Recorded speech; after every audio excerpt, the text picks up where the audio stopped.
Meaning of fool. Fool.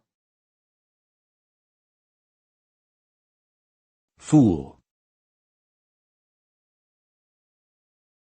Fool.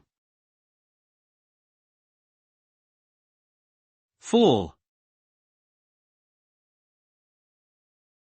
The word fool is typically used to describe a person who lacks good sense or judgment, and acts in a silly or ridiculous manner. It can also denote someone who has been tricked or deceived. Being called a fool is generally considered an insult, as it implies that the individual lacks intelligence or wisdom. The term can also be used in a more light-hearted sense, such as in reference to a playful prankster. Ultimately, whether the label of fool is seen as positive or negative depends on the context and the individual's interpretation of it.